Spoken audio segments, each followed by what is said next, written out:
Good afternoon my all friend. দেখো আজকের menu, ঠান্ডা ঠান্ডা দিন, কদিন থেকে ভাবছিলাম যে একটু খিচুড়ি খাবো।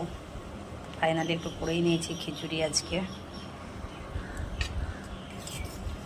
অবশ্য আমি খিচুড়ির মধ্যে না আবার সময়তে আমি ঘি দিয়ে দিয়েছি, যার জন্য এখন আর আমি ঘি দেব না।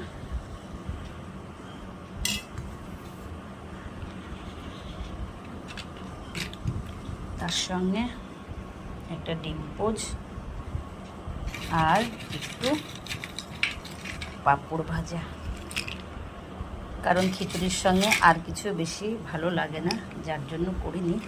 আর আলু সেদ্ধটা নিজে থেকেই দিইনি, কারণ ছেলে আবার আলু সেদ্ধ খাবে না, শুধু নিজের জন্য আলু সেদ্ধ দেয়। কেমন হয়েছে একটু জানাবে।